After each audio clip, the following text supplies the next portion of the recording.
Welcome back to Hall of Fame College Football. I'm your host, Jason Watkins. He's the coach, Philip Roybal. Please welcome our special guest from Go PowerCat, Tim Fitzgerald. And if you love college football, you know you're in the right place. So before you forget, smash that red subscriber button, like our videos, and don't forget to ring the bell so you don't miss one moment of Hall of Fame college football. Coach, what's up, my man? How are you doing today? You know what? If it was any better, I think something was wrong. Yeah, life is good. I tell you, it's always good when we get to bring on our buddy Fitzy, Tim Fitzgerald from Go I PowerCat. agree. Even better. Welcome to the show, Tim. I have not been avoiding you. I Lies. promise. I have a. You haven't been. I have. I've got a faulty battery, and so when my battery charge, and by this I mean physically, when my battery charge gets to 30, it's 0. So I rest a lot. That's pretty much my life nowadays in this journey with everything going on.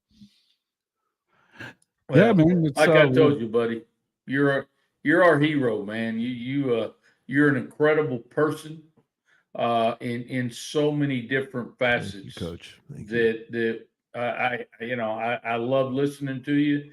I love learning from you, and you're just amazing. Wow. So thank you Thank for you. everything. Yeah. When I was diagnosed, I decided I'm going to help as many dudes as possible, and that's what the approach I'm taking. Guys, That's if you're 45 and over, go to your doctor, get your PSA check. There's I got it stuck it in there. No, don't try to stick it in there. Say it. No. Say it Yeah. out. Let's Yeah, talk I about mean, that. look, we'll pop it up in the description. There's lots. I know you've been working on that. That's one of your kind of campaigns that you've been doing through Go PowerCat. I'm glad you brought it up. Yeah. I love it, man. Yeah, prostate cancer. It looks like King Charles was just diagnosed with it. But yeah, it's not the easy cancer. And if you're young and you get it, I just had a man in his 40s I heard about here in town that has it. And by the time he was diagnosed, it was everywhere, and there's not much to be done. So, Wow. The younger you are, the more severe it is typically. And everyone I've known who's got it in their 40s or 50s have had one hell of a fight, and that's where I'm at. But I'm fighting and winning right now. It's going to win eventually. That's the odds. I mean, that's almost impossible at this stage to beat it, but I'm going to just hang around and annoy the shit out of my cancer. Just keep kicking its ass, man. Yeah. That's all you can do. Yep. Obviously, today we had some sad news Yeah. for Oklahoma fans and fans of country music all worldwide, with Toby Keith passing away after a long battle with cancer himself. Cancer sucks. Cancer sucks, definitely. It does. I just we wanted to definitely put our hearts out to all the Sooner family and the family of Toby Keith and anybody who's been affected by this terrible, terrible disease, which I think almost everybody has. I lost my dad to it.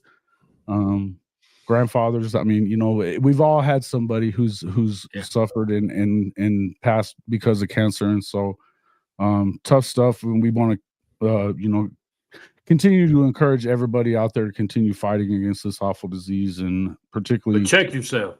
Check yourself. Go to your doctor, get that PSA scored, because if you catch prostate cancer early, it's easy. You're going to win. Let me give you can I give you a Toby Keith story? Please. I love this story so much.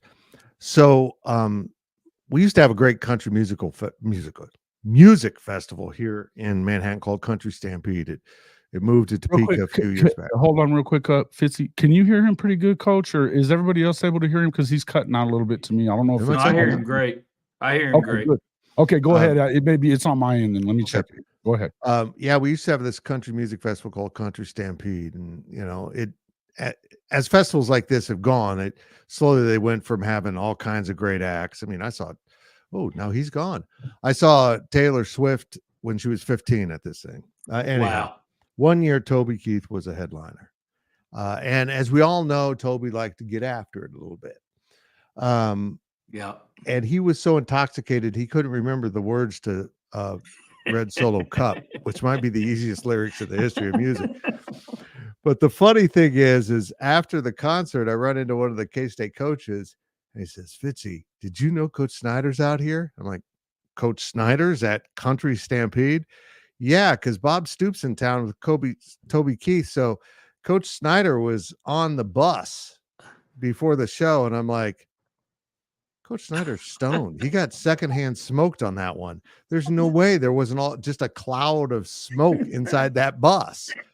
Coach Snyder has to be stoned from secondary contact. Oh, yeah, that's hilarious. No, I missed the whole story. I'll share it with you later. It's funny. Okay, awesome. But I think it's funny. Maybe everyone's like, "What are you telling?" Hey, no, No, that was hilarious. With that all day long, whatever it's about. But hey, there was a lot of really cool stories that I saw on Twitter today, and I have one about Toby as well. I met him actually whenever I very first moved out to Vegas, and so we were playing at Bali High. Me and my son, we had a tea time on a Friday. And I'm wearing an OU hat, of course, but I was out there chipping a few balls, and a friend of mine that was one of the assistant pros there at Bali High, of course, it's right next to Mandalay Bay. That's the golf course right there next to Mandalay. So he came out and he said, there's a guy that wants to play, that specifically asked to play with you. And I was like, I didn't really have a group of guys I was playing with yet. I hadn't been there very long. So I was like, okay, that's fine, and I knew with tea times and stuff that they were going to probably stick whoever it was with us anyway. So I was like, all right, fine. So he comes walking out, and I'm like, that's Toby Keith. What the hell? I mean, imagine he's got a concert this weekend, of course, it could have probably shut down anybody's tea time at any golf course in Vegas at this point, right? I mean, and just to do his own thing. And he tells me, well, now, I figured I just caught a ride down here, which was funny. And wanted to see if maybe I could squeeze in a few holes, even though I didn't have a tea time on Friday. And I'm looking at him going, what the hell? You're Toby Keith. But one of the funnest days of golf I ever got to play. And the golf wasn't even really part of it. He was hilarious. Lots of fun. Ended up giving us some tickets to go and watch the show. It was the next day, which was really, really cool. Yeah, man. He's a good guy. That's awesome. That's a hell of a story too. Good people, both of you. Were you wearing OU stuff? Did he know it was just the OU hat? Just the OU hat, and that's what he said. He said, I didn't notice him when he walked by, but I guess he noticed it when he walked by that I was wearing an OU hat. And he goes, I want to play with that Sooner down there. So I was just like, okay, whatever. Family is family, man. Family is family. Family That's is incredible. family. So it was very, very cool, man. It was something that, I mean, it's a day we won't forget. Now, my son, of course, didn't know him at the time, but as since, I think he hosted him. My son's a caddy there at Southern Highlands in Vegas still, and I think he hosted him a year or two ago, maybe, and caddied for them again. So, and he reminded him about that and stuff. That's and cool. He said he was Cool stuff. He's a good golfer, man. He was a pretty good golfer too, so it was fun. He said he sucked, but he beat me. So, not that I'm that good. So, welcome into the show. I was fixing to say he didn't have to be very good to beat you, right? Well, that's true. That's true. But you don't have to rub it in, shit. Well, but I can't say shit. Hell, if I shoot 110, I'm doing pretty good. Yeah. Hey guys, welcome in everybody. Hank, Kim, Hurst, Bishop Frank, thank you so much. Neilio, thank you so much for the super chat. Good Tuesday evening, gentlemen. This is our boy from KC. Neilio. Appreciate the super chat and coming in. He is, of course, our resident K-State fan who is I know him well. Every stream. Yeah. So he's pretty much here for every stream. We love us some Neilio. All right, so let's see. Hankster, Kim Hurst, Mars Jams, Sooner Legends Podcast, Mike. What's up, Legend Mike? Let's see who else we got. Anybody else? Sooner Cowboys, welcome into the show. Glad to see everybody in here. Jay Chapman, thank you for coming in, everybody. Look, make sure you go out there, get checked. It's very, very important. So, Tim, wanted to jump into a couple things since we got you. Our Big 12 expert, you've been covering this league for an awful long time. And there's a lot to talk about right now, obviously, with regard to the changes that are coming. And I mean, I don't even think it's hyperbole at all anymore to say that we're not going to recognize college football, college sports at all when we see it next, and I think that it's going to continue to have drastic seismic shifts for years to come, probably the next 3-4 10 years even, right? Yeah, I'm a big believer in the law of unintended consequences, and that's what we're about to enter in college athletics. Yes, we are. For example, they created an early signing period a few years back so that guys could get it out of the way. They didn't have to go through the holidays. They could sign, because technically tomorrow is signing day. That's what we used to celebrate every year. Every year was a holiday, right? It was a big deal. It was a big deal in my industry. It was a big deal for fans, and it certainly was a big deal inside of football facilities all across the nation. Well, as soon as they created that early signing period, which was supposed to be almost like a release valve, so that the guys who didn't want to wait could get it out of the way, and then everyone else would sign in February. Well, now everyone signs, virtually everyone, in December, and it's all piled up. Now you got the transfer portal, and all this stuff now hits in December, and it's a completely unmanageable schedule. So that's one of the examples of, we did this to make things better, and in some ways we made things worse. And a lot of these changes we're seeing, particularly coming out of the court system, could alter college athletics greatly, but maybe not in the way that we think it will. I think it could have some just horrible effects on women's athletics and what would be referred to as Olympic sports, where they're not producing revenue. They're giving opportunity to swimmers and gymnasts and soccer players, and but the school loses money on it. And all these things that the courts are working on. Student athletes are employees. Well, Title IX doesn't apply to employees. They apply to academic opportunities, not employees. Yep. Okay, so you got to pay your athletes now. They're employees, and you need to give them a salary. Well, then the NCAA is going to say, okay, guys and gals, you need to handle this the way you need to. We're going to lift the minimum sports requirement. You just offer what you can afford. And how many sports will be canceled and destroyed by these court decisions? The Dartmouth basketball team cut their own throat, because the Ivy League's not going to say, yeah, you're employees. The Ivy League's going to say, now you're a club sport. We're not sponsoring you anymore. Yeah. I mean, the unintended consequences of all this stuff going on that nobody's really stopping to think about could be huge. And while football and men's basketball are going to thrive and rake in even more money, a lot of other sports are just going to disappear. They're just going to be gone. The opportunities will evaporate. And that's sad. Sad, very sad. Yeah, and I think, as much as we've talked about this I think that a lot of times we get caught up in the NIL stuff and how it affects our school, because we lose players to the portal and such things. You know what I mean? And I think I'm guilty of this for sure, of saying, look, if you want to have any kind of control over the athlete, you're going to have to start giving them contracts. And I think that's one thing for college football, but I think it oftentimes does get lost in the shuffle of what it's going to do to the rest of these NCAA sports, college sports that aren't revenue generators, but otherwise would help, somebody get an education, because they can play volleyball, or because they can play whatever it is, the Olympic sports, as you talked about. Look, it puts a lot of people through college. Yep. It's not cool. Yeah, and it puts them. It not only does it put them through college, but guys, I mean, when we become elitist only in football and basketball, I mean, and don't misunderstand. No, I love those sports, but you know what? Fencing and tennis, and I mean, the list goes on. Those are a lot of people that have spent their lives and worked hard, just like the football players and the basketball players, to achieve that level of play, and then for it to all be gone. I mean, I agree, Tim.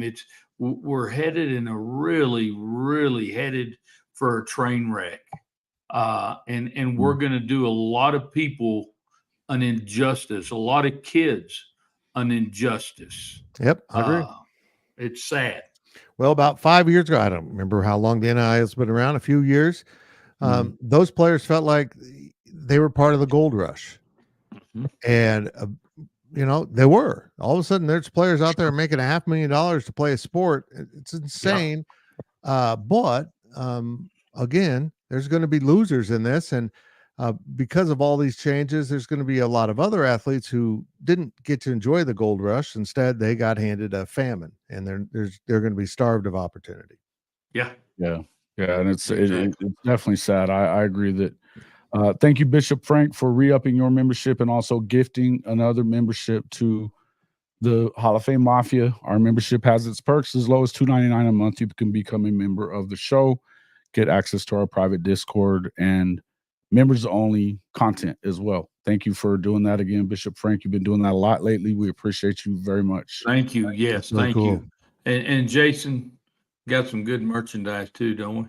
Got some great merchandise. Yeah, right above the coach, hofmedia.us/pod-merch. Make sure you jump on there, grab a new shirt that like the one that has coach on there saying, grab you a t-shirt, baby.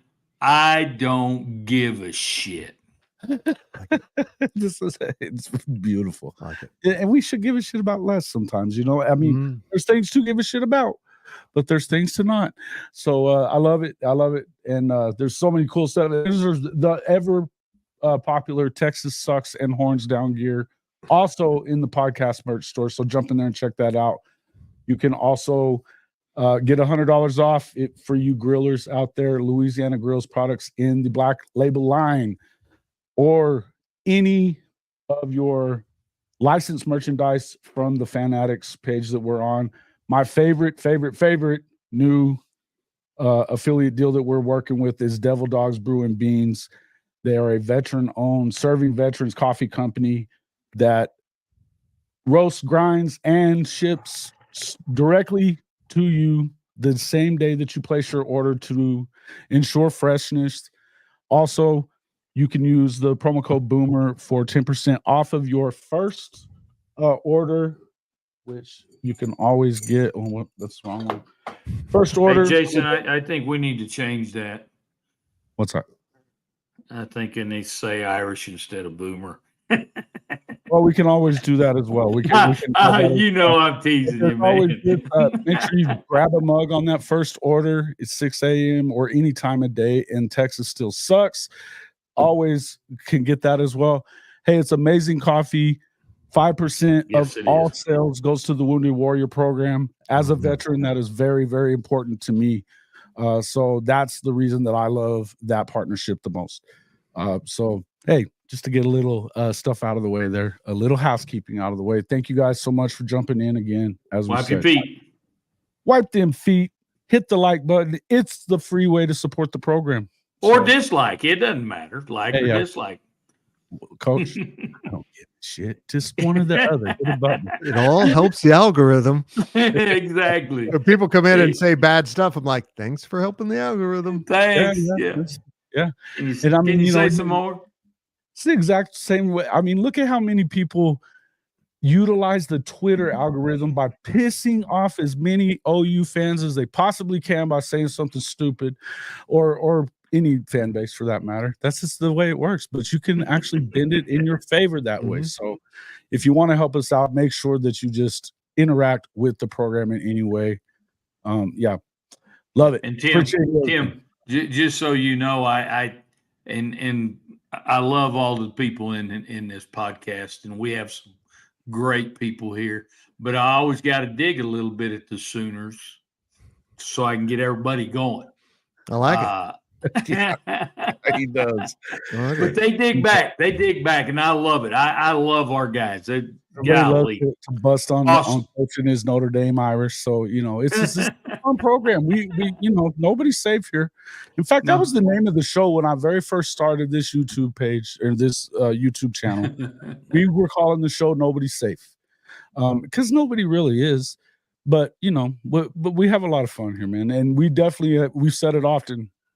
We have the best guests on this show, bar none. When it comes to creators and people that know sports and college football, I will put my guest list up against anybody's, especially when you get guys like Timmy in here. Absolutely. Absolutely. Okay, here we go. Let's see. All right. So kind of just off of what we were kind of talking about there. Well, today the judge keeping the NCAA's restrictions on NIL in place for now. This is, of course, in response to Tennessee filing that injunction against the NCAA and its, notice of allegations for NIL infractions.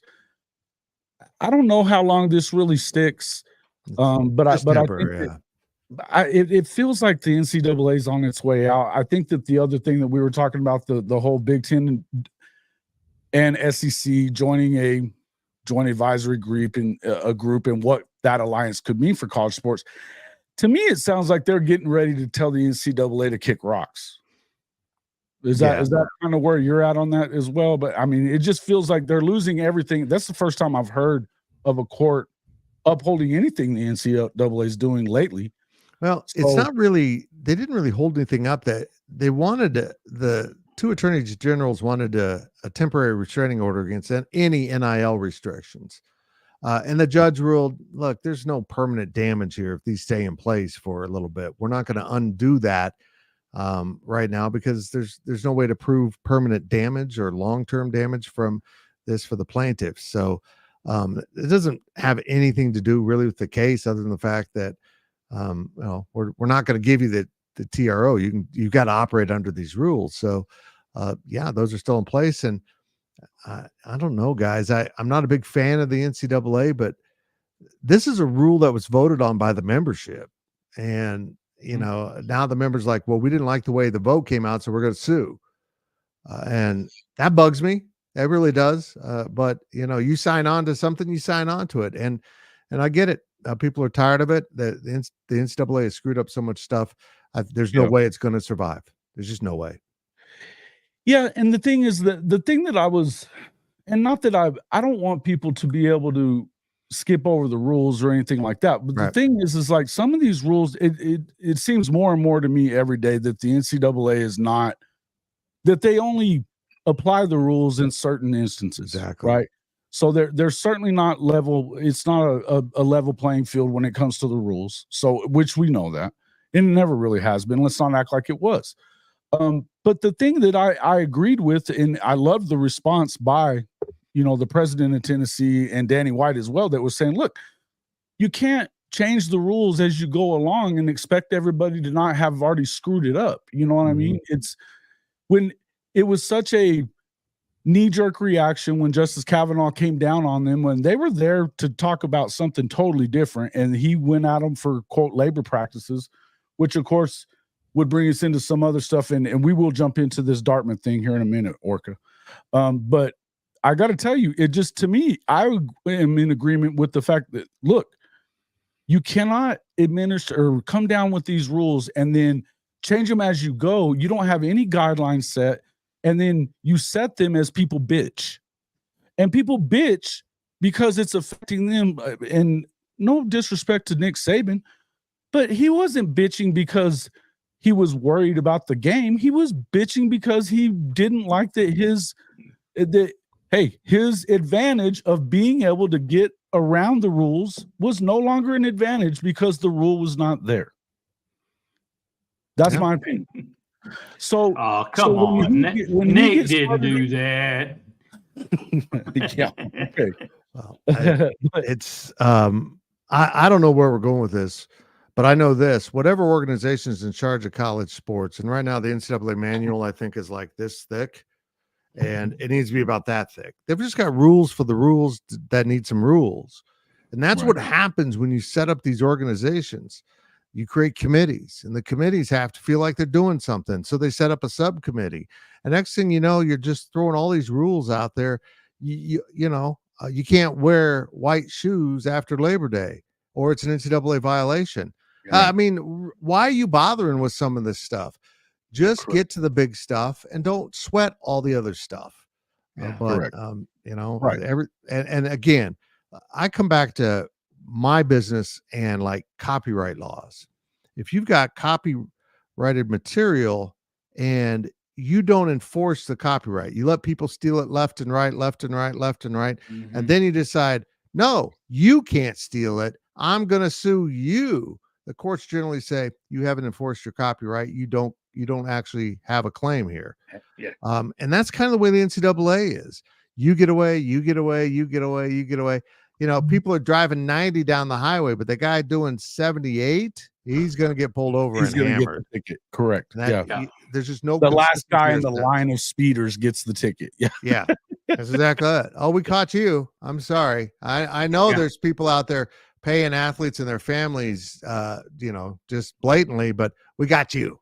And we're going to make an example. It's tired like and the old. whole deal with the wide receiver from North Carolina this past year that they didn't allow to get to be eligible to start with. And he had extenuating circumstances about why he transferred a second time or whatever. Now, of course, you can transfer as much as you want.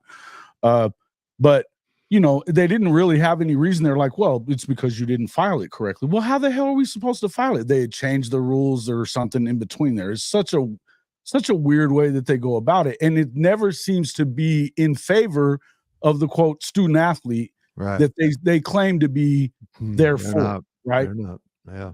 Right. So that's just kind of where I was at on. I mean, and look, the more that we, you know, obviously we're kind of getting way out there, but let's talk about what this Big Ten SEC advisory group stuff is really about. And I think I talked about it yesterday on the live that I did in the afternoon, where we were saying that, look, it appears that because of what you saw from Washington State and Oregon State, where they, as the Pac-2, are holding up the extension of the college football playoff past 2025 while they still have voting rights, because they're wanting to continue to have the same voting rights and the same profits or whatever moving forward. Yeah. Now, the more you look at that, the easier it is to tell that all anybody has to do is just wait it out and then wait out the contract to finish, and then you don't have to have them involved. What are your thoughts there? But where are we headed next? Is this where the SEC and Big Ten decide on their own, this is what we're going to do? We're going to break away. It's going to be a power 2. We're going to have our own championship, and then the rest of you guys are on your own? Or what is it? What do you see it coming to, Tim, after this? I think that's what they're up to. And if I'm a member of those conferences and my name is Vanderbilt or South Carolina or Indiana or Northwestern, I'm going to be a little careful here, because when the money grab runs out of new money to grab, then they look, let's let fewer people grab the money. That's right. Let's start shaving down the size of this and get rid of this dead weight that's just sucking money from us, the people that are earning it. That's the inevitable end of this. Again, unintended consequences. I love that they have an advisory. They want to have an advisory committee on the future of college sports while absolutely screwing everyone else in college sports. You know, my reaction to this is the only thing the Big 12, and if the ACC is still around and every other conference can do is say, you know what, we're not going to schedule you. If you want to do semi-pro football, we're going to continue to do what we do, and we're not going to schedule you. So you have to play all of your games against each other. And what does that happen when the SEC can't schedule 4 wins of the non-conference? A lot of coaches are going to get fired. A lot of fan bases are going to be staring at 5-7 instead of 8-4. And it's going to get ugly. But that's absolutely what the Big 12 have to say. Nope, we're not playing. We're not going to do it. We're just going to do our own thing here, and we'll set up our own playoff and have fun. We might make less money, but you know, it's just going to get brutal. Eventually, they're going to turn on each other. And you know, I just don't think it's healthy for college athletics. No, it's not. And you know what, guys? It reminds me of back when I was younger and the game Pac-Man was out there. That's exactly where we're headed. Mm-hmm. They're just gobbling. They're going to gobble people up. Yep. And it's like you said, Tim. It's not good. But you know, guys, how long have we been talking now about it's going to come down to 2 conferences? It's going to be 2 major conferences, and then you know you have what I call the all you others, just like Tim was talking about. The all you others are going to be left out in the cold. Well, To say those two conferences are head and shoulders above the rest is blatantly untrue. The elite teams in those conferences might be Correct. but don't tell Not me the rest of them. Rutgers and Maryland wouldn't get their ass kicked in the Big 12. That's right. No, and I- that's the whole thing. It's still a regional thing a lot of times, and with schools that quote unquote align with whatever their deal is. But here's the deal, and where I'm at on it. What I would say is that my feelings about, and we've talked a lot about this lately, Coach, is that when it comes to the playoff and all this other stuff, I think that you start thinking, okay, yeah, they're expanding the playoffs to 12. It's probably going to go to 16 at some point, or whatever it is. If they break off into this FBS subdivision, if they do that, it almost sounds like it won't have a whole lot to do with conference affiliation as much as it will how much money do you bring to the table as a program, right? But in which case that, I don't know that really matters either. But my thought is that the more that like the whole thing with the group of 5 right now, if they leave it as is, because I think that's kind of what they had to do because of this deal with Washington State and Oregon State, that it's right now it's a 6-6. So you've got 6 automatic bids, which I'm not a fan of auto bids on this deal anyway myself. That's just my deal. And then 6 at-larges. But if you do it at 6-6, then you're going to have 6 conference champions, which obviously I don't know what that is. If we're still talking about, that's either going to be the 4 power conferences that are remaining now that the Pac-12 is no more after this, after this sports year is over with. Is it 4 plus 2 group of 5 champions that may not rank anywhere? Yeah, you can't do close that to the top 12 or anything like that. I mean, that to me, yes, you're gaining access and maybe you get some money out of that or whatever, but are you helping the sport there either? Instead of, hey, get a group of 5 tournament together too. Don't tell me that us college football fans would love that. I watch college football, whatever conference it is, at any time of day or night. If it's on, I'll watch it. I'm all in on the NIT football version because I mean you're going to get some great. You're still going to be probably in the top 25 with almost. I love that. Yes, NIT. Yes, and that's all it is it's just a version of the NIT. But do something like that instead of giving this in its lip service to wanting it to be quote unquote fair. We know better than that after what happened with Florida State. I didn't think Florida State was one of the top 4 teams in the country, but I never thought that the CFP was supposed to be fair. They had a 4-team playoff when you had 5 power conferences. It was always going to be unfair at the heart of it. You know what I mean? It was never good. I'm surprised that you didn't have more of these kind of years than you did. Yeah, they dodged a lot of bullets, didn't they? Well, they did. They finally got caught up to them in the last year of the format. Yeah. I mean, it could have done this every freaking year. You know what I mean? It could have done it every year. But in the end, I feel like the best way to go about this is if you really want to do it. I mean, and I don't know if you go the European way where you relegate to the group of 5s or whatever as far as their tournament's concerned, if you're not doing well, which, your Vanderbilts or whoever. But I don't know that if they break off into a subdivision that's going to be, I don't know that there's certain SEC teams that would qualify for that because other than the fact that they just get this TV revenue, right? I think Chip Kelly got it right. And that's a sentence not spoken often in the human language. I was fixing to say, what? And the fact that he said, just move football out of the entire NCAA conference model. Mm-hmm. My mind had never gone there.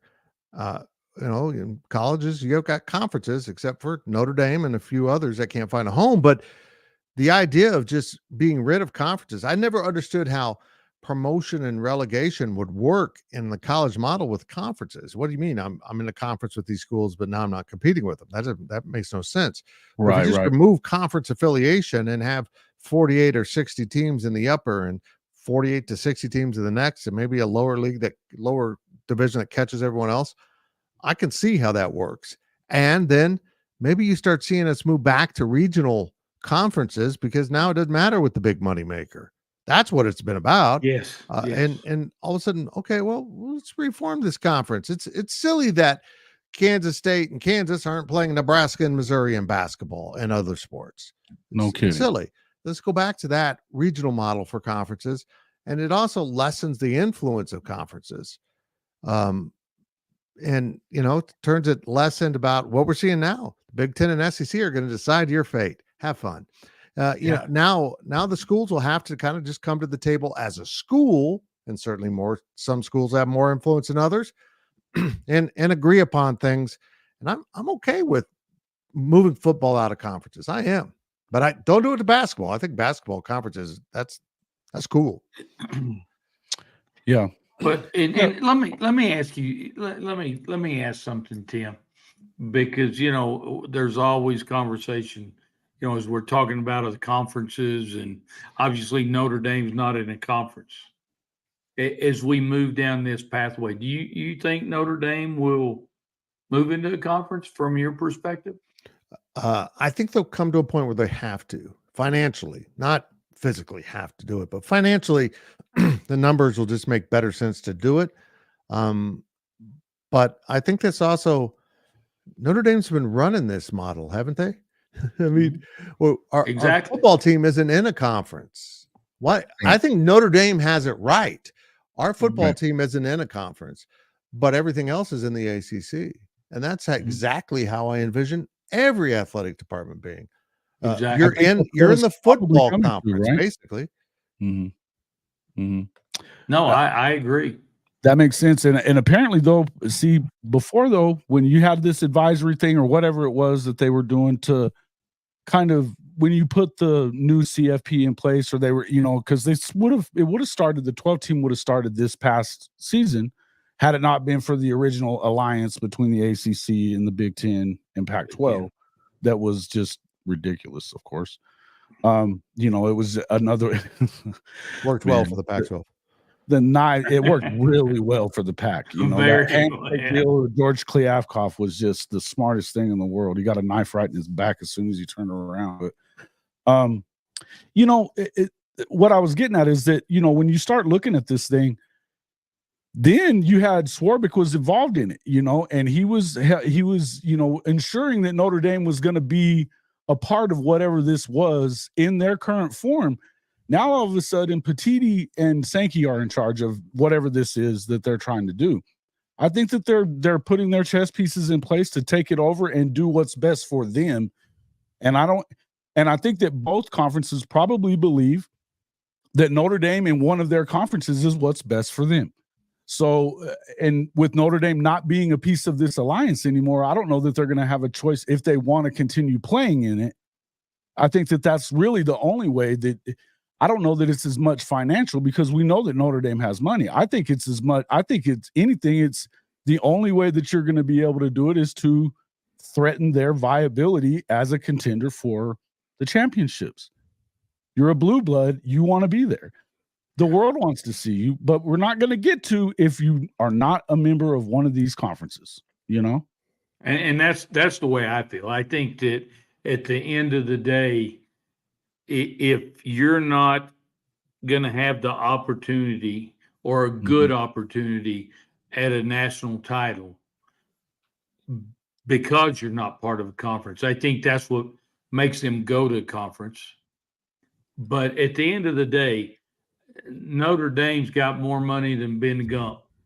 And so I don't truly believe the money is a factor, as much a factor as, the path there.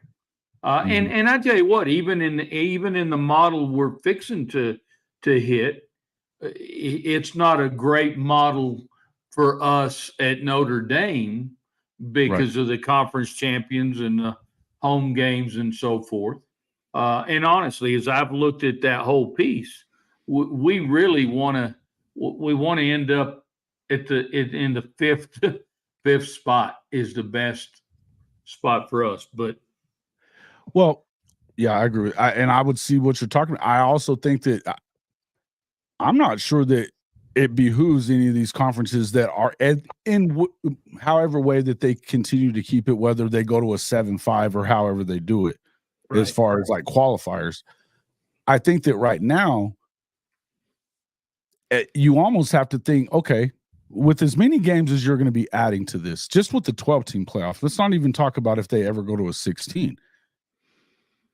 Is it behoove anybody to have a conference championship anymore? Because let's say you're the second team to the conference title game, right? You got 2 losses, so you're in there, but you were tied with somebody else. You got a tiebreaker. You're the second one in there. Now you lose that game in the conference title game, so you have to immediately go and play in a playoff game where the other guy gets a bye, right? And now the third place team or whoever that didn't have to play in that title game, he essentially got a bye for the conference championship week. Yep. And got ready for it. And so, but you're going to end up playing more. It's almost better to be third. Oh, absolutely. If there's a conference championship, you know. Now I know that, hey, I'm a purist. I love conference championships. But if it's the difference between Oklahoma, you know, having a little easier path, maybe getting the guy time to get some of the key guys healthy, having a week off or whatever, or playing for second place, I'm good with it. Go ahead. The third is fine, right? You know, let's go back a year ago in the Big 12. TCU is rolling, they're having a historic season. Yep. Kansas State upsets them in the championship game. Mm-hmm. If we've got the new model that's going to come in next year, Kansas State gets a bye. Yeah. Look, I cover Kansas State. That was a good football team.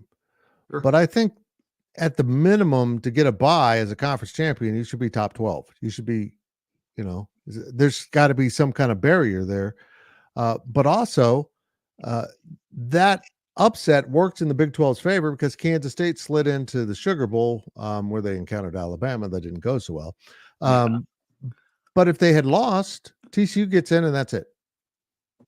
So it doesn't make sense to me, you know? And you look at Oklahoma State, the reason they won the tiebreakers this year to get into the Big 12 title is they had a great hot streak and beat all the right teams. Right. This is my problem with tiebreakers, and it really dawned on me this year. You know what Oklahoma State was rewarded for as much as beating the right teams? Yeah. They were rewarded for losing to crappy teams. Mm-hmm. And the teams that lost to a good Oklahoma State team were punished. Getting drug. Yeah. Yeah. It doesn't make sense to me. Oh, so Kansas State lost Oklahoma State and Texas, and so they're punished, but Oklahoma State lost at UCF and are rewarded for that loss in the tiebreaker system. Yep. It's crazy. But that's because they beat Oklahoma or whatever it was that, you know, their head to, and that was the other thing is that we didn't really know what that damn tiebreaker was from week to week. Yeah, that was something that you hit on that. Hey, you hit on that as close to the mark as anybody, and it changed from week to week. They kept changing it, and they're like, "No, it's just the wording. We're not changing what it is. It's just the word." What's absolutely changed. That was a cluster. Yep. You know what does that even mean? It was crazy. It was. The Big 12 so got off the hook because everything fell in place with K-State losing to Iowa State. Everything just fell in place where they didn't have to worry about the tiebreaker. And I don't think anyone in the Big 12 office properly understood how tiebreakers work, and they just made up rules. I agree. It did. Well, and I mean, it did affect Oklahoma in the tiebreaker still because of at least it was a head-to-head deal where you lost to Oklahoma State, so you were out. You know, so but the truth of it is that, you know, I mean, now we're talking about, and we're seeing a lot in basketball, and you're hearing it a lot in basketball. Texas and Oklahoma aren't necessarily at the top of that. Now they're competitive in the league, but the basketball league is definitely not run by Texas or OU when it comes to Big 12 hoop. But you're seeing a lot of these really good teams that are getting affected by awful officiating. And now, I mean, look, I look at it in that way. Look, it's been bad officiating a lot in a lot of places and in every sport, you know, for a while now. I have a hard time with a lot of it. I saw something that you had put on Twitter earlier. Who was it that got somebody got suspended or like $25,000 fine. Who was it? And it was in a win, but he was bitching about the officiating.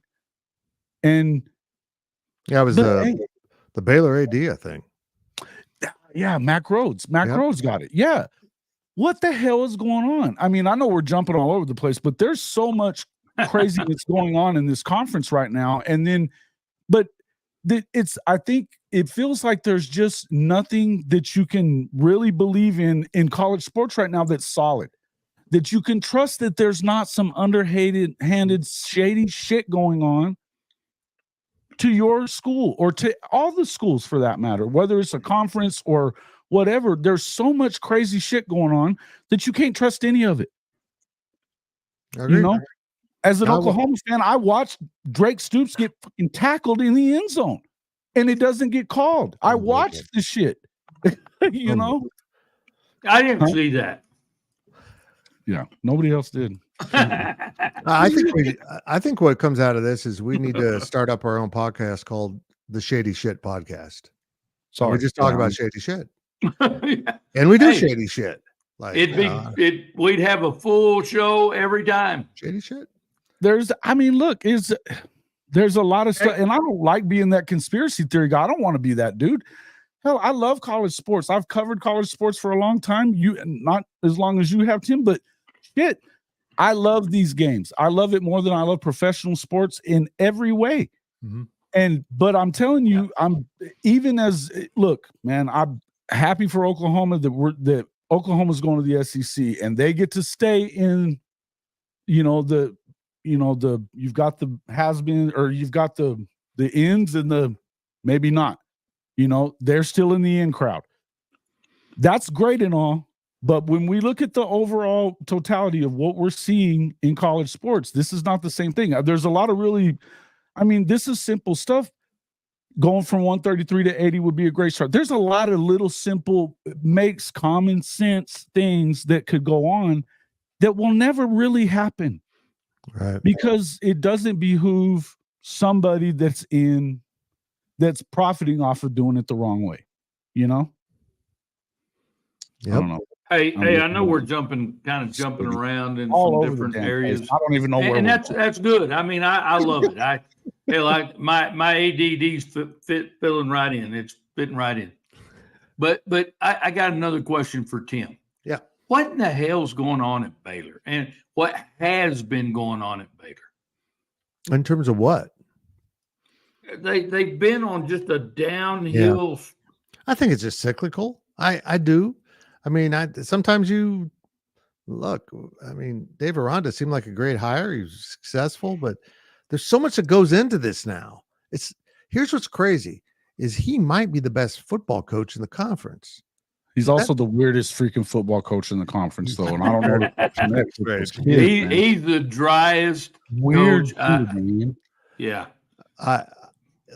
But let's just say this: what did the Boston College coach say when he left for the NFL? I want to coach football again. Yeah. Because these head coaches don't feel like football coaches anymore. It's not about X's and O's. And it's always been about recruiting, but now you got the transfer portal. Not just trying to recruit players, trying to stop your players from getting in the portal. You're playing defense. And now you got this NIL. All of a sudden, you're a general manager trying to manage salaries in a locker room. Yeah. I mean, we're seeing so many examples. Managing salaries in the locker room. Right. We're seeing so many examples now. I think A&M was a perfect example of it.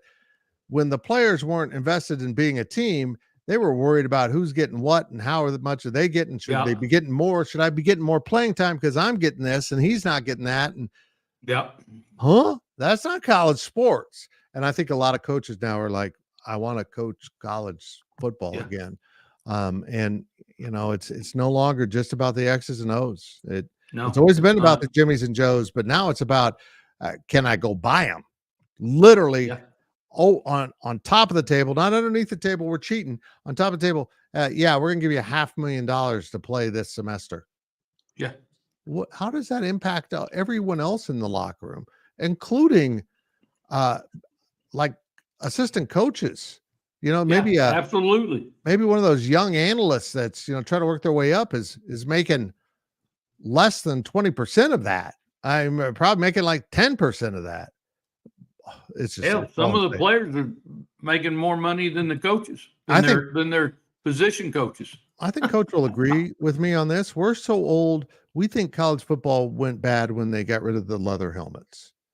Yeah, yeah, that's right. What happened? They get rid of the leather helmets, and now everyone's just scaring each other with their weapons on their head. It's all gone to hell. Get off my damn lawn, damn it. That's the other thing we could call our new we could call the new podcast, Get Off My Damn Lawn. Get off yeah, let's I don't even know where I love it. This shit. This is hilarious stuff though. Now, let's go do this. So ESPN and Fox are joining forces. This should be a positive for the fan that wants to watch college sports in one place and not have to fumble around for it. Fox, ESPN, and Warner Brothers are launching a sports streaming service platform that will essentially bring like 15 something networks together and allow it to all be part of that one package. This I love just for the fact that I can go to one spot and find the shit. Because at this point right now, with the way some games are streaming, some games are here, some games are there, and we don't know which place they may be because, you know, already you have partnerships between certain networks. You know, Fox is partners with ESPN on the Big 12 and the ACC, I guess, or maybe not the ACC, but and then Fox has its partnerships, of course, with CBS and NBC and stuff in the Big 10. You know, it's kind of confusing sometimes, but at least this is going to help you kind of get that where I am. This is at least better news for me, I guess. You know, what do you think about that? This is new stuff. So, I know where to go watch Notre Dame, so I don't give a damn. I don't give a shit. I'm so happy for him. I'm so glad that I knew this was going to elicit that from you. This is what I do. I tee them up, you hit them out. This is what we do. I absolutely hope whoever designed the ESPN Plus platform isn't in charge of this one. I think anyone who had to watch a game on ESPN Plus, there's one thing that has happened to them. They missed the start of the game because they flipped the switch. Hey, well, now we're streaming and it's trying to load. Everyone's trying to get in there at once. And it's like, okay, we're spinning. I've got 2 gig internet and I spin on ESPN Plus. It's like, it's not available. It's like, yes, it is. Oh my God, I'm going to lose my mind. Make a streaming platform. Here's an idea that streams and works. How about that? Be worried about your product and not the money. You know, I think it's well, and Hank, this is the point of it, is that it may not be one. It'll be one you can get rid of a couple of subscriptions to get that one. Theoretically, I mean, I could be completely wrong, man. This popped up a few hours ago. So for single men. I haven't. I'm not buying into that crap at this point because you know it's just like everything else. And I said this earlier. It's all about the money. Yeah, it is absolutely. And so I don't know that it's going to be cheaper. I think they're going to sell it as. It may not be cheaper, but at least if it's one versus having 3. I mean, the price is probably not going to be cheaper, but if that's great if it works, like Tim said. Yeah. So again, I joke that this is great for single men. For all of us married men, I have to worry about things like making sure we have the Hallmark Channel, and you know, you can just. I'm pretty much done with cable news because it's all propaganda, one side or the other. Yeah, I don't watch I could go without that. I could probably go without network TV for the most part. I mean, I still watch my Law and Order because I watched it since the start because I'm, you know, in the 1800s when they had the first Law and Order on, I watched it on the Telegraph. We're in this together, brother. But yeah, I mean, I could boil this down to a few good streamers like Apple, and I love my Paramount Plus because, of course, I'm part of 24/7. That streaming app isn't great, of course. But yeah, I could boil it down to this and the sports and be happier in hell. But my goodness, there's so much going on here with streaming, and and for me, it's not just the cost, which is getting substantial. It's the confusion. I mean, I can't tell you how many times I've launched the wrong app to get to the show that I've watched 60 episodes of, and now I forgot it's on Apple Plus, and I did that. Hey, I don't know from 1 week to the next where the hell anything is. Now, I tried to simplify it by going to YouTube TV. I like YouTube TV. That's what I have. I think it's pretty Love it. cool. Yep. I mean, and being the YouTubers, I mean, we should like it. But that being said, I don't know. It's now they're starting to take away what would have been on cable in the past. You can't find it there. Hey, we just had our first year with the playoff game in the NFL that was only streamed on a platform that nobody had. You know, the Peacock deal. Almost I got nobody it. had that thing. I got bet you it. do. The Notre Dame fans did. The rest of us, I don't know how many people did. Well, as a Chiefs fan, I thought that was bullshit, but it worked. I'm now a Peacock subscriber because what did I do? I went to watch a football game and actually discovered shit I want to watch. So I'll let that roll for a while and see what happens. Absolutely. You know, But again- Peacock's like that side girlfriend. Sometimes you're together and sometimes you're not. Hey, but you got to have her. Yeah. You know, Once in a while you need. I got into was Rocket horrible. Money not just recently to see, and I realized I have shit that I had no idea I had, that I've had it for a year. And I'm paying all this stuff. I don't use any of it. You know, all these subscriptions are ridiculous. So myself, I actually enjoyed seeing that when that popped up today, that, you know, we can watch, because the only thing I really want to watch is sports. So if we can watch everything in one streaming platform, that would be just dandy. Now, it's probably not going to be that simple, but, you know, hey, it is what it is. Yeah. Chicken, welcome to the show, man. I'm glad to see you in here. Chicken. Dal Poez 83. Hey, thanks for coming in as well. Professor, my man, glad to see you as well. Mars My Jams as man. well. Kim, just wanted to say hello to everybody. If you have not hit that like button, what the hell's the matter with you? Hey, Get it done. White guy it. Cornelio dropped a really nice compliment a little while ago. Thank you so much, brother. Yeah, absolutely. Big Tito. Ain't caring much about anything but the Tide. I have not had a ton of Roll Tide fans in here yet. Roll Tide. Roll Tide. What do you think about your new coach, though? What do you think about your new coach? CW Long, good to see you in here as well. Thanks, everybody, for coming in. We very much appreciate it. I guess the next question I would have for you, though, is this: where we are coming up this season with the Big 12. How would you kind of handicap this race? I mean, you've got a couple of really good programs coming in from the Pac-12. Coach Prime is going to be, he's going to be making news. And they've got a quarterback. I think it's good for the conference as well. Huge. Yeah, I My have no question- idea.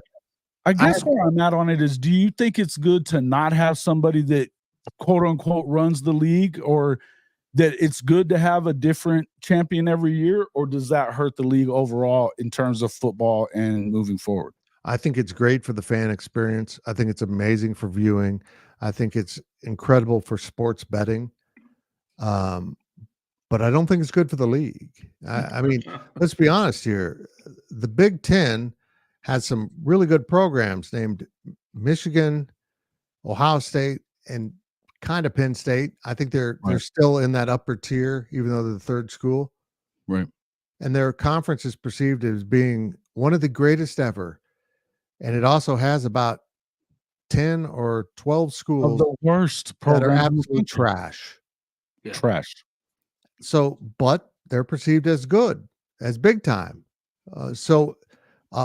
And also it's just not good enough to be, as we discovered, it's not good enough to be Florida State good. You got to be blue blood good. You two guys are fans of teams that are blue bloods. And this is one of my things I've been They would never explaining. leave out. Yeah. Yeah. You can't become a blue blood. There's no road to becoming a football blue blood. That's true. That was set in the 1960s and 70s when college football started being aired on TV, and these schools were on there. I'm going to say something that people will disagree with. UCLA is a college football blue blood because they go back to that era when they do. And still to this day, and maybe we'll age out of this. eventually, when all of us, I'm 59, and everyone, I know everyone running college athletics is older than that. These are our memories. They're blue bloods. They've always been there. They're great. They're amazing. You know what Florida State and Clemson are? They're great brands. They're incredible brands. Absolutely. They built these brands in modern football.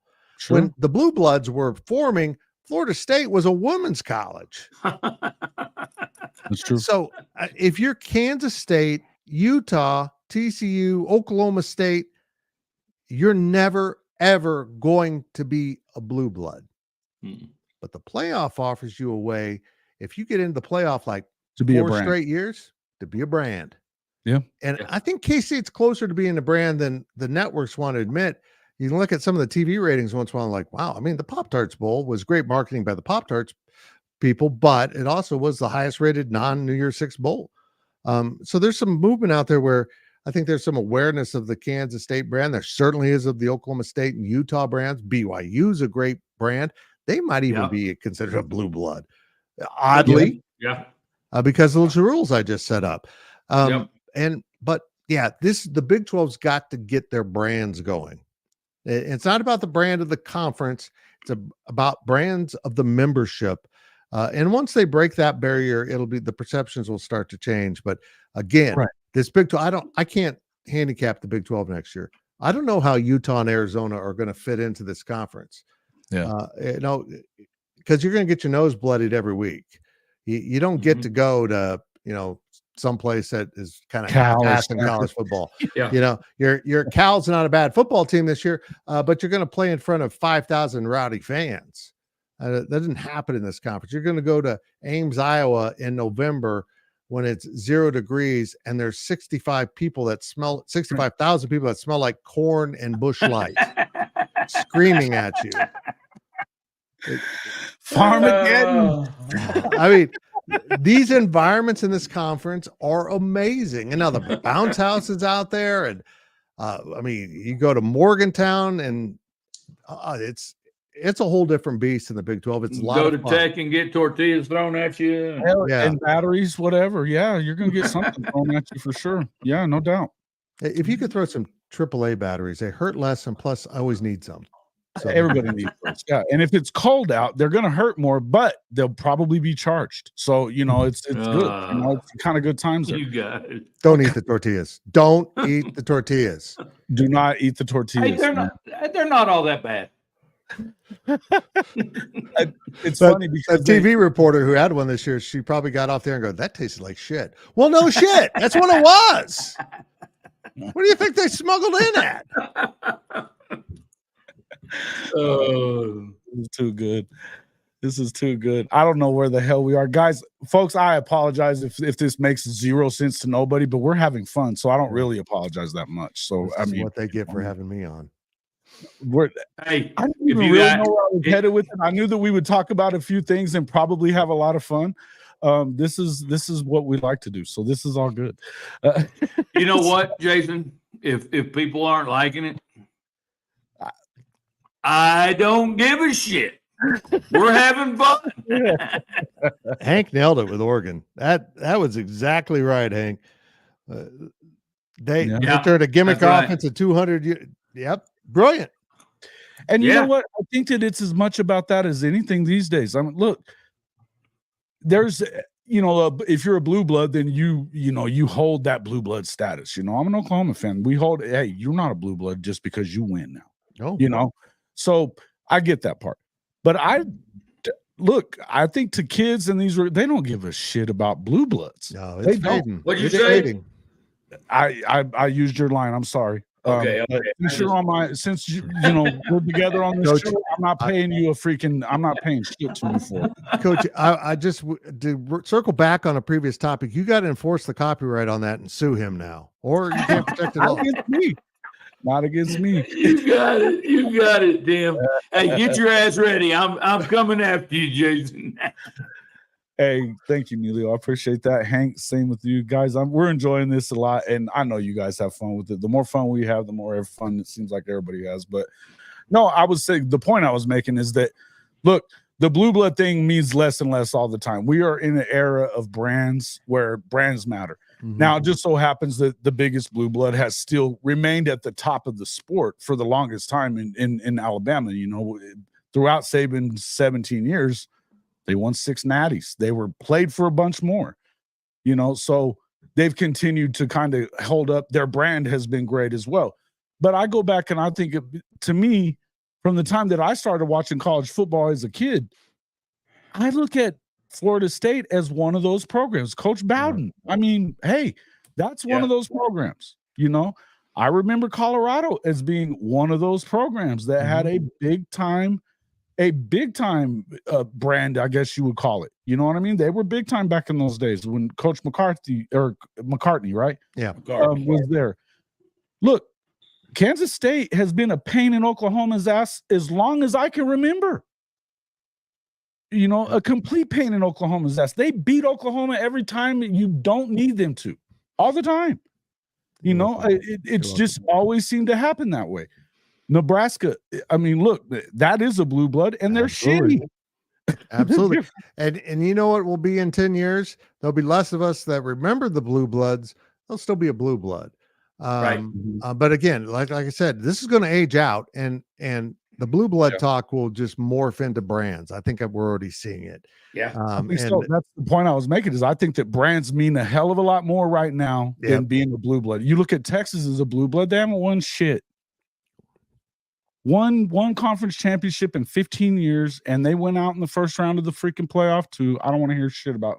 I love dogging Texas. This is my dog Texas moment. Horns down, as always. But I mean, look, some of these blue blood, quote unquote blue bloods. I mean, UCLA is supposedly a blue blood. I don't remember them ever being good.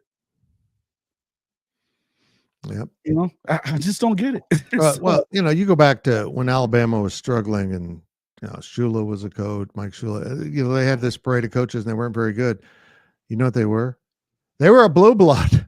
They stunk, but they were. They still were, yeah. And because at the end of the day, blue bloods don't go away. They might fade into the background, but it's easier to ignite a blue blood football program and get it going again than it is to roll into, you know, Lawrence, Kansas. And what Lance Leipold's done is miraculous. But hey, I was thinking about that the other day. Clemson is behind them in most too early top 25s or whatever, behind Kansas. Who would have thought that? I know, years ago. And that's another unintended consequence. We all thought transfer portal means all the best players going to just congregate at the top schools. No, it's actually been the opposite. Those backups are like, the hell with this. I'm not getting any playing time. I'm going to go what might be perceived as a step down, but I'm still playing major college football. And if I go to the right program, I'm still winning. Get an opportunity, and get an opportunity to go to. You got to put stuff on film, or you're not going to play in the NFL. No, you're right. You know, Coach Leipold is a hell of a coach, man. He is that guy, but that dude, holy shit, he's getting it done. I mean, he is getting it done. I don't remember Kansas. I mean, I can think back to the Mangino days; they were pretty good. Great coach. And Charlie had a year where he was all right, you know. But honestly, they've been garbage. And then all of a sudden, here this guy comes in out of nowhere, Buffalo of all freaking places. When the hell? No, I didn't even know who Buffalo was until he was in a freaking top 25 bowl game at the end of the year, that year before he went to Kansas. It blew me away. I love it. I think it's great stuff. But in the end, I think that, I think we're headed in. I don't know that we're necessarily in the worst direction possible. I think that there's got to be a way to continue. I do think that you're going to have to find a way to even out the money. There's no guarantees that these contracts are going to be so far out of whack the next time they come around, I think, in the Big Ten and the SEC. But then again, you'd have to assume that they're going to start losing money in the playoff, and I don't know that I believe that. But I think that that's the trouble for the Big 12. If you don't have a breadwinner that you know is a real power from year to year, right? If you don't have you don't find a team that 2 or 3 out of 4 years or out of 5 years or whatever is playing in that playoff, getting deep in it and contending for something. And I don't know how long any of them from either the ACC or the Big 12 are going to be able to compete when they're making $50 million less a year in revenue. I just don't know how you do it. I know. I agree. So I'm worried about Texas fans. We need to set up a support line for them. Every time they hear horns down, they can call and cry. Please do talk about 1-800 this for a minute. This is ridiculous. I can't wait for them to go to the SEC and get their feelings hurt. Oh, dude, and right. Well, you know what makes me sick? You know what makes me sick, guys? What makes me sick is that they got the easiest damn AC or SEC schedule out there. It just, wow. I haven't seen it. I got to go look at it now. Okay, Go well, I'll check put it out, I'll Tim. put it up for you in a second. Okay, I'll just give you a quick rundown on it. Let me grab it. But so they play the Red River game, and then after that, the week after that, they have Georgia. The rest of the way they play. Let me just pull it up. Shit. But the teams that they play are a combined 14 games under 500 in 2023. But I'm told they're SEC, so they're really good. Okay, what? I'm told they're SEC, so they're really good. Yeah. Everybody keeps telling us how great they are, right? I just don't understand it myself. But apparently that's what they want us to believe. Let me pull. Well, if you're in the ACC or the SEC, you're automatically a champion. Yes. Vanderbilt football. Catch the excitement. SEC. Vanderbilt. We get this huge TV contract. We're making $70 million. We put a new trailer at the football stadium to serve nachos. That's how they're using their money. No doubt. That's hilarious. I love it. Too much funny. Let me see. Window Chrome tab. Where the hell is it? There it is. Got it. Okay. So you get to Texas. There you go. Oh, he's doing fancy stuff. He is. I'm telling you. Yeah. So He's you've big got. timer.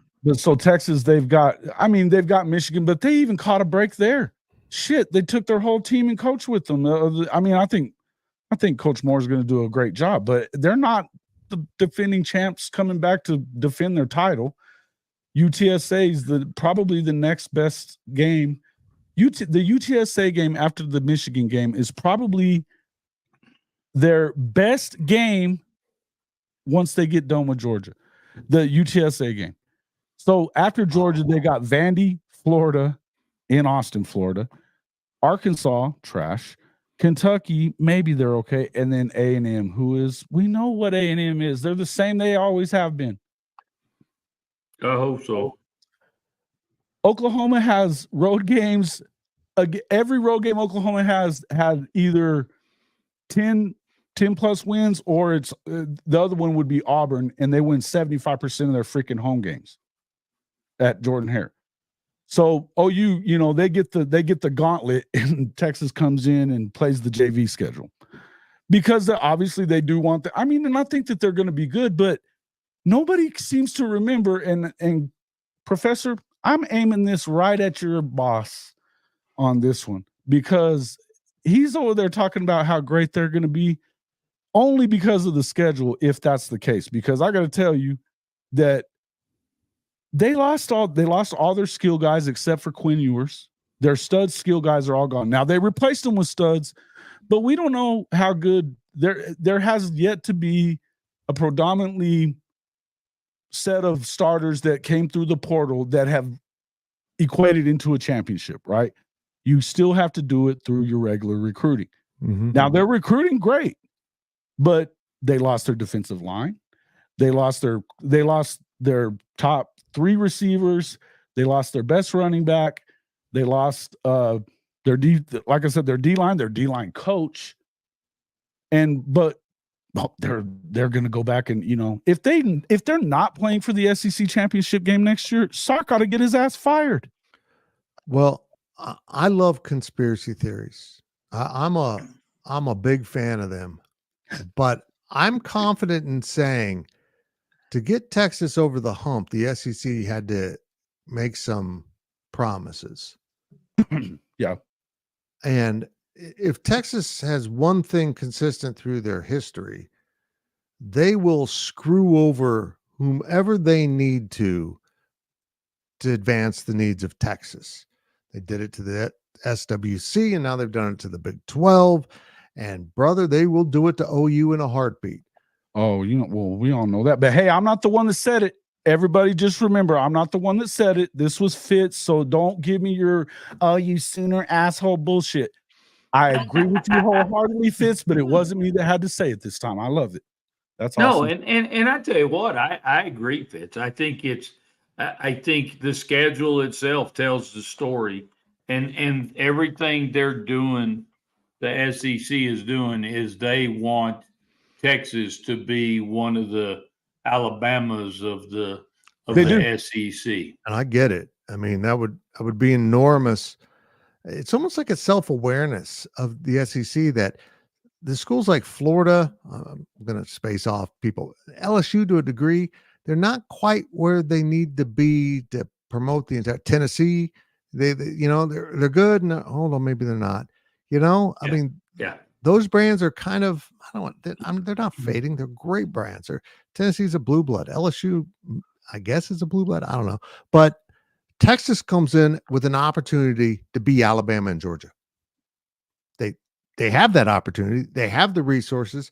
They should, but we know Texas doesn't quite have the crap on themselves. Yeah, they're and they don't have the fan base to do it. I'm just going to be honest. They have a lot of fans, but the passion is compare the passion of Texas fans to the passion of OU fans. Yeah, if they're good, then it's like, oh, we've always loved them, even though we know better than that. Right. And if they're not good, then it's, oh well, who cares? You know what I mean? It's there's other stuff to do, or our Olympic sports are better. Whatever, man. It's Texas is, and then the Texas is the worst. I cannot believe that. We started talking about the horns down shit. Rodney Terry and the whole, I can't believe that Johnny Dawkins let him get away with it that first night. I could not believe that. But the BYU thing, I've been meaning to get on Bomber about this. Why did you do that? Go over there and make them take off shirts with letters on them. That was self-inflicted, right? That was BYU. It felt like the high school principal going over to the students saying, yeah. Right. The funny thing is the solution wasn't making them change, just make them move around so it didn't spell anything.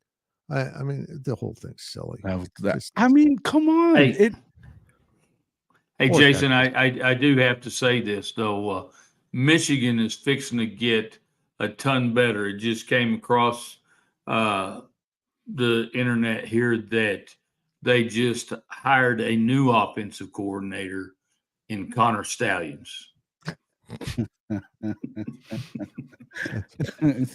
Hey, he brings a lot of insights to the table. He's a student, so I can give some love to Coach Moore, but yeah, I get it, man. And that whole deal with that. Should I bring that up about the Iowa State stuff and that? What has happened with all that? Nothing. Nothing. Not a thing now. Here's the thing: is Jerome Tang never? They thought they were, but he simply asked Iowa State to look into it. And guys, it was dead on our end. They were heading to Houston. Nobody in the media around here after. Coach Tang said we just wanted Iowa State to look into it.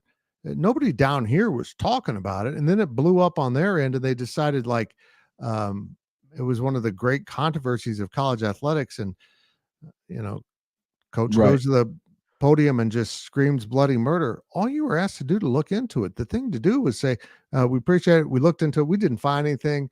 We'll try to be aware of these things in the future." Maybe it was just someone playing around. We apologize. K-State was uncomfortable. Nothing happened though. Right. It's over. But Iowa State it's feeding this it's like you're saying bad things about us, but you're the ones bringing it back up every time. They're Right. still bringing Yeah. fans are still bringing it up on Twitter, and like all the K-State people are like, oh, we moved on a long time ago. I mean, we didn't It's ever think it was hilarious. that. Well, and I mean, hell, you had the entire state of Iowa gambling on freaking games that they were playing in, for God's sakes. Well, The I mean, quarterback- that's got to feed into this too. This kind of rabid obsession they have with this accusation is what they're calling it. Maybe it was just Coach Stang saying, "Hey, could you look into this?" Yeah. But now that we're hearing how the whole Iowa gambling thing came about Yeah. with the my libertarians are going to come out here, with the government basically setting up, capturing information without warrants. Holy crap! Now that's I would screwed up. That's screwed up, but we know it was happening though. It's happening. Exactly. It's happening. I don't know how they wrestle it. I don't know how they prove that this guy placed 3,000 bets under his brother's account. Maybe his brother is like my brother and he's a saint and everyone knows he wasn't sports betting. But maybe the brother's a deviant and was actually sports betting. And True. maybe he called you up and said, "What do you think about this?" And you said, "Yeah, I'd bet Notre Dame on that one." I don't know. I don't know. Just I think here's what you do. You can't bet on any sporting event that you have some ability to influence the outcome of the game. Impact. Of course. Period. That That's goes it. to the heart of credibility in any sport, in any league. It does not matter if there's any hint of impropriety, your sport is no longer relevant. This gets back to my theory on the NCAA and this huge rule book that they can't and don't enforce. How about this? Instead of saying you can't bet on any sport sponsored by the NCAA, so pretty much student athletes can only bet, or coaches can only bet on NASCAR, or F1, or Yeah. You can't bet on any sport you can influence. So for an administrator, that might still be the same, but for a student athlete, I can't bet on Major League Baseball because I play college football because my school has a baseball. What? Again, you're making it too complex. Just say this. Here's the rule. You can't bet on any sport a sporting event you can influence. And if you're caught doing that, you are banned for life. We're going to Pete Rose your ass. And so Pete Rose didn't even bet on his own games, did he? I don't know, man. It's just... I think he did, but in any event, I agree. I think that you have to, but that's the stuff that they should be worried about rather than stupid stuff about where they're transferring or how much money. I mean, look, there's certain things that you could fix, and I mean, it'd be much easier to get a handle on the transfer portal and be able to get a handle on NIL because you're doing this or that than it would. Or it would be easier than getting a handle on the NIL and transfer portal to shut down gambling when it comes to your student athletes or anybody else. Hell, Keyshawn Booty did 5,000 bets in like $500,000 worth of freaking money. I want to know where the hell that came from. Yeah. And the other thing is, I want to know how the hell he bet so at 70%. I got to get a hold of this guy. That's a freaking, it's pretty good numbers, huh? Bro, if you can do 50%, you're making money. 70%, he should never work again. Maybe he's a time traveler. Maybe so. Yeah. Marty. Marty. Yeah, I love He's future booty. Yeah. Keyshawn, get some booty and gamble. So yeah, crazy stuff at LSU though too. I mean, hey guys, again, we're talking about all kinds of crazy stuff. But again, going back to Texas, there is no way that they make it through that first year without getting their feelers hurt really, really bad. No, I agree. And I think that the entire, wherever their road games, I just had it pulled up there, but their road games are against, let's see. I'm telling you, it's a Nashville, horrible oh crap. Fayetteville, Arkansas, that's a good one. And then at least at College Station, but they're going to eat them up in football. But can you imagine their first year in college hoop over there and going to pretty much every arena? ooh, they're going to eat them up. But as somebody who's covered college basketball and been in a lot of places, man, and a lot of wild ass arenas, been to the Fog, you know, been to K-State, been to the Palestra. What a great place. UNM at the Pit. There's a lot of really cool places. Hell, New Mexico State, whenever the first time I ever went and watched a big time game as a kid, UNLV was at New Mexico State in Las Cruces, number 1 against number 12. State has a tradition of when the opposing team is shooting free throws and they make one, nice shot, asshole, as loud as they can. Larry Johnson screaming back, "Thanks, assholes!" That's amazing. It was awesome, and I mean, what the hell? Rodney Terry would have a freaking temper tantrum if you went to players asshole. Hey, where'd Larry Johnson played ball at? UNLV. Oh, he High played Dallas. Was it Skyline? I didn't know it was Skyline, but I knew he went to Odessa JUCO after that. I knew he was from Dallas, though. Sky high, my brother. Interesting. Sky high. That's Did pretty they cool. have a hot tub there? Larry and Michael Johnson both went to Sky. Wow.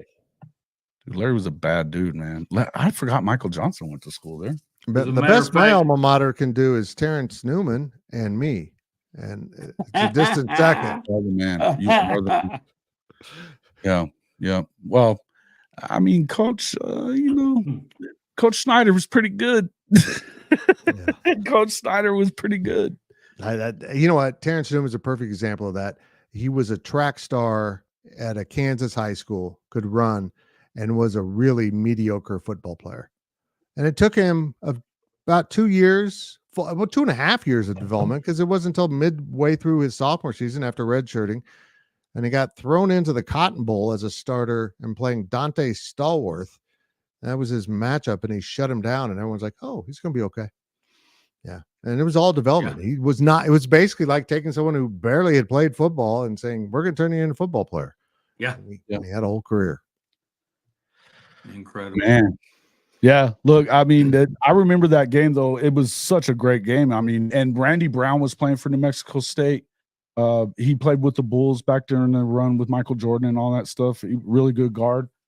And Coach McCarthy, Neil McCarthy was unreal. I mean, he was always doing amazing things for that school. You know what I mean? But I think back to some of those places, and you go to places like, well, the Pit, loud as hell, and they say crazy stuff. I mean, you know what the funniest thing I ever saw was at the Big 12 tournament. It was an early round matchup, and I think it was Kansas against Mizzou. But we were in Kansas City. And I forget the name of the kid, man, but he was a St. Louis kid, or maybe he was a Columbia kid. Anyway, his girlfriend went to school at Mizzou. He played for Kansas now, right? And before the game, I remember we're sitting on press row, and before the game, there was some kids, some Mizzou fans that were sitting there with this poster, and it said, "For a good time, call." And it had this phone number up there. Oh, no. And it was the kid's girlfriend's phone number that they went to school with at Mizzou. I thought that was the best troll job ever. Best troll job ever. And I'm not a big Mizzou fan right now. So it was great. Dude, that was very, very good. One of the funniest things I've ever seen. But this is the kind of shit that you see in college basketball arenas, and it's okay. I know Coach Tang made a big deal about, the whole Kansas thing last year during the game or whatever, and stop the chant. And I understand it. I get it. And I like Coach Tang. But it's kind of part of the thing. It's part of the deal, The more we soften up, the worse it gets. I think it sucks. You know what I mean? I don't know. I think the F word is just the one too far, and I get that part. But it's funny. Last night I'm sitting there, great environment. Student section at K-State is incredible. I did a video for tomorrow on that. But the new media seating is in a different spot for the last 2 years. And so we're next to, like, I want to call it the auxiliary student seating. It kind of turns the corner. And the student athletes were sitting next to us. So everyone else in the bowl said it was clearly, when Sandstorm's playing with that beat, it was KSU, KSU. It wasn't in our section by the student athletes. It was clearly FKU. And it was so clear. And I'm like, Wow. well, they play the games. That's hard to fault them. I mean, Oh. but yeah, Coach Tang got that stopped, and there wasn't a court storming last night. Some students moved to do it, and then like enough students are like, no, he asked us not to. We're not going to do it. I expect to be here. And, okay. Now, were you talking I've about never- last night? I missed that. Yeah, I've never seen a coach have so much immediate impact on a student body, on the culture of an entire university than Jerome Tang has at Kansas State. He's done a great amazing. job. He's A great job. It's incredible that he's been able to do what he's done. Hey, and I tell you what, that Bryce Drew tree is just killing it. Right now, you got Grant McCaslin down at Texas Tech. We knew that he was a really good coach back whenever I was at the Midland Reporter Telegram, because he was the Midland College coach at that point. Yep. He's been very good. And go ahead. Yeah, he does a great job. I always said this about Bill Snyder. He's the best coach of coaches in the game. Yeah. And I think would Scott agree. Drew might be the same with basketball coaches. Jerome Tang came here really prepared to be a head coach. Now he's encountered some things this year that maybe knocked him off center a little bit. And now we see with McCaslin, and there's going to be more. There's more guys on that bench that are going to be head coaches because of the success that the other guys have had. It's impressive. Cornelio with a book. Neilio, dude, you are freaking on fire. I cannot believe you know that. My man. You remember that? One of the most amazing Wow. things. And I didn't know the whole deal until I had a friend of mine that went to Mizzou. And so he went to Mizzou J school. So he knew it, and he knew who he was talking about, and he was from Missouri. So funny. I was crying. I was laughing so hard about that. And even you're Robertson, it was Ryan Robertson. He laughed. He saw it and doubled over laughing on the floor before the game. It was hilarious. He even thought it was hilarious. I would laugh my ass off and then go tell him. Punchable faces a chicken hot dollar has had is hilarious. You are on fire, Neilio. On fire. Love it. I love it. Guys, I'm going to need to run. My wife got home. I'm very scared of her. She's a small thing. Listen, I'm scared of your wife too. So you have never met her. Yeah, it doesn't matter. It doesn't matter. She has to keep you in line. So that means that she's got a little something to her, a little pepper. It's like 300-pound toddler. Yeah. I got a real thing. Oh, dude. I got a little more work to do, and then I want to go to bed because that's my life now. Here's a great thing about cancer. When you say you need to take a nap or go to bed early, nobody questions it. But if you're perfectly healthy and you say, I'm going to bed at 7:45, they go, what's wrong with you? What the hell's wrong with you? Yeah, but cancer. You get free meals. People buy you stuff. They buy, hey, I hear you got cancer. Here's a drink. Oh, that's great. That's really, cancer's paying off. Pays off. Yeah. Hey, look, squeeze every drop of it out of it you can, man. Exactly. Exactly. I don't want to be at this party anymore. Cancer's flaring up. I gotta go. Yeah. I know it's prostate, but it's flaring up. Hey, you got to find the positives. You had right? Absolutely. Had enough mindless bullshit talk for the last hour and a half, so you're ready to go. I get it. Yeah. But look, the wife, cancer, whatever. It's a good excuse. See, you didn't even have to say the wife. You could have just said, "Hey guys, I need to go to bed." Yeah. I've had enough of your shit. Well, I can't use the excuse, hey, I gotta pee, because I could technically do it right here because I gotta wear that now. But who wants to do that? That's like the existence of a Longhorn fan, just sitting in your old piss. And there it is. And there it is. We so much appreciate having you on. Yes, and apologize at absolutely. the same time for having you on for nothing. I mean, That's you know, fun. Let's do the chaos round more often. it's fun Hey, stuff. I Right? kind of like the chaos. It's I thought it was fun. you just It's actually you been one of my just more favorite you shows. jump all over the place. It's great. It's great for our ADD. It is. Yeah. It kept my brain entertained. Good stuff, man. It's good stuff. Oh, Tell everybody how to find you real quick before you get out of here. Go check out our channel, Go PowerCat, right here on YouTube. We are doing a Big 12 daily show now.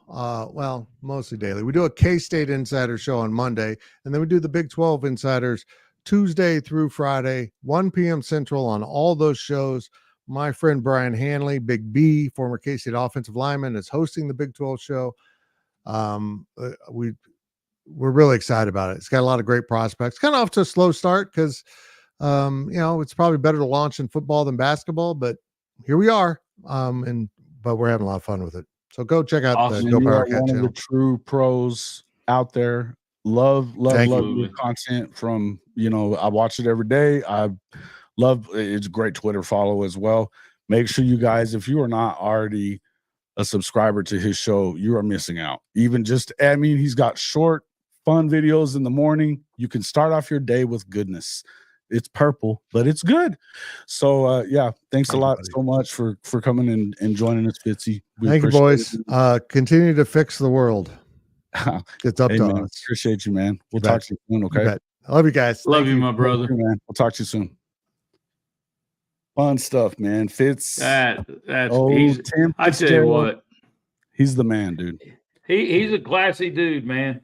He is. He's a big when I timer. first started covering Big 12 sports at Tech, he was one of the first guys I kind of met with the local media guys, and that was kind of cool about it, Right. And 'cause some of those guys are really pricks. Yeah, and it depends on who they worked for. Sometimes, some of them are better but they than can be really be arrogant assholes when Some they of them don't can. have to be. Yeah, and especially if you're like, if you're a lot of the guys that worked for ESPN thought their shit didn't stink, and some of that stuff. I mean, Right. But Fitz has kind of come up and done it his way, and to me, he's the guy that. And I know he worked at the local newspaper and has done some stuff at Kish, and of course he went to Kansas State. So right, but a lot of it, he kind of built his own thing, and this was before that was really a thing in media, right. So, and now he's ahead of his game. Affiliated with 247 and works for 247 CBS. I don't know exactly how it all ties in, but he just does unbelievable work, man. He's one of the truly good guys around. Love watching his stuff, and he's hilarious too. The guy, it's a dry humor all day long. Good stuff. Good stuff, man. Fitz for president. I'm with you, John. Fitz for president. We love him. Yeah. Let's see. I was going back to this. Neilio said Robertson got a lot of crap from OU fans because he actually grew up in the OKC area for a good portion of his youth. Yeah, that's right. I remember that. This was the one. Neilio's all over this shit tonight, isn't he? Flagrant of local college crap. Neilio, you are the man. I wouldn't necessarily call you Cliff, but I like it.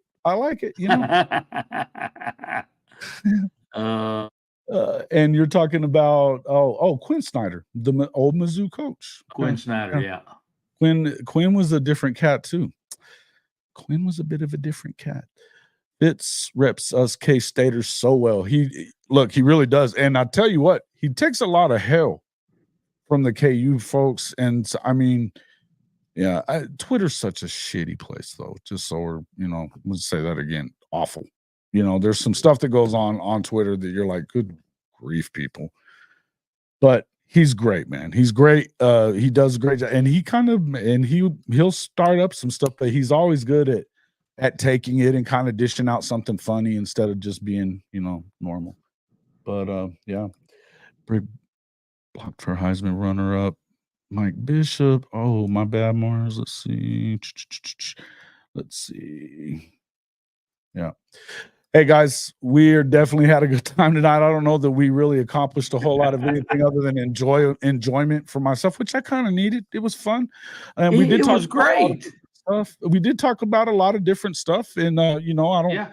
Again, I think the main thing, you know what, we said we didn't accomplish anything, or I say we didn't accomplish anything, but hell, they haven't accomplished anything of significance in college sports in a while, other than to fuck it all up. So I don't really know what I was supposed to do. All right, I'm trying to explain what's We're just going on, following. and we Hey, really we're don't just know what it following is. their lead. Yeah, We're we just really don't following know their where we're lead. headed here. So, you know, I mean, it is what it is. I mean, the good news for us Oklahoma fans and for Notre Dame fans is probably not going to get left out of the party when it gets to whatever we get to. We're probably not going Neither to get one left of out of us. the party. Some people will. But again, I think that if anything, you're figuring out what you're kind of seeing, that what we're about to see in college sports and in college football, you know, mainly, we've never seen it, and it's never No. going back. It's never No, going back. it's- So get ready, it's because here we over. go. Right? Get ready, because here Yep. we go. Those days are over, baby. Yeah. And you know, and I hate it. I mean, and obviously I'm an old fart. I remember the good old days, but times are changing, and we got to learn to live with the new. We do. And you know what? I don't know that it's all going to be bad either. You know, I think it's that not I all think gonna be bad. there's an opportunity here to look. I truly believe that if you are able to get a group of 5 championship of its own, that you're going to generate more money, even at those universities, because you're going to get people that are going to watch the shit, man. Yeah. I really do think that. And so Yeah. I think you've got opportunities there, Neilio. A lot of OU fans don't know everything. So you have a lot of OU knowledge because of the fact you got a OU family. You may be a KSU guy, but you're an OU guy deep down. We know it. It's okay. And it's okay to admit it. It's okay to admit it. Hey, we had a lot of fun too. Bloody, yeah, you're a little late, man, but you can always go back and check it out. And I would encourage you to do so, because it's been a lot of fun. We've talked a lot of shit. It's been fun. Summit Hawk, what's up, man? There's a Let's Go Irish. Holy shit. Where'd that come All from? right. I like it. That's my man right there, Summit Hawk. Yeah. Hey, I don't have a lot of you guys here. I take every one of you, man. Hang tight with us. Yeah. Hey, chicken, I don't know what the hell that's talking about, but that's good stuff. Yeah. College is how I like it. Blessed to be a part of this community. Hey, we love having all you guys as part of this community. You guys are part of our family, the Hall of Fame Mafia family, man.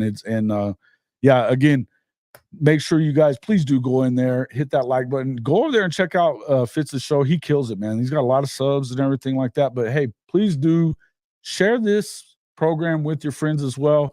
I know I've been telling you guys, and I'm working on getting some of this stuff moved over, but we will be moving over a lot of our Oklahoma content to a Hall of Fame Sooner channel, so that we can we want to build that there and do more to where that way this channel here continues to be. We talk about everything, man. We're not just an Oklahoma channel right here. And I mean, we got Coach I and those guys from Georgia, and we got Professor is the Florida guy, and we got, Coach obviously being Notre Dame, and I'm Oklahoma, but KSU guy in here. We even Okie like Cody's in here all the time, man. We got guys that are from every program, and we talk about national stuff. So, which I enjoy. I don't want to just talk just about Oklahoma, man. And I love Oklahoma. You guys know that, but I want to try to somehow build this thing that way that we can kind of grow a little bit with that. Because currently we're not killing it on adding a bunch of subs. So maybe we can do it that way. I don't know. I'm just trying to work around this algorithm. But please do share us with your friends. We'd appreciate that. And, we love you guys every day that you come out here, support us, just being around. We absolutely enjoy that. Again, I believe that we have the best audience there is out there. And we certainly get the best guests, man. I agree. I agree, brother. What else you got, Coach? Anything you want to throw in? Hey, Sooner. Yeah, I was just going to respond to Sooner in Texas here. I don't know. We none of us know how this landscape, like we continue to talk about, is going to change in the playoff and so forth. But you know, number one, and we talked about this earlier, it's not the money that's going to make us have to get into a conference.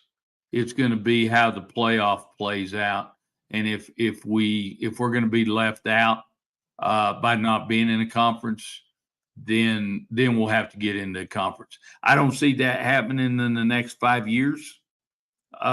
It could, but as fast as the landscape's changing, you never know. But I will say this: I would think that we would probably go into the Big Ten side of the conference. So that's just kind of my thoughts on that. Absolutely. No, and I don't think you're wrong. That's what we were kind of talking about earlier. To me, it's not a money thing at all. I think that what you may be seeing though with this alliance between the SEC and Big Ten is it may be pushing for them to do one or the other, because I think it helps either the SEC or the Big Ten if you get Notre Dame. It may not help Notre Dame, right? Because if then you have to win that conference or whatever, or be close to that conference. Right now, you can play your national schedule, do well, and be in the dance. It's probably a little easier to do it that way sometimes. That being said, I don't know that it necessarily helps the entirety of it, because I think that you're going to do more money-wise if Notre Dame has a better shot to get in it. So I don't know. Yeah. Hey, just real quick, whoever said JJ, or the pick guy, Bloody, said that JJ is absolutely one of our favorites. Absolutely one of our favorites. And if you are not already, he is so close to freaking 1,000 subs. Get over there and subscribe to his channel if you haven't already done that. And while you're at it, get on his ass about missing invitations to this show for like a month in a row now. Get on his ass. We need to hear it. I'm fixing to get on his ass, Jason. Got to do it, man. I'm fixing to get on him hard. Mm-hmm. Yeah, I didn't even send him one this week because I'm a little pissy at him.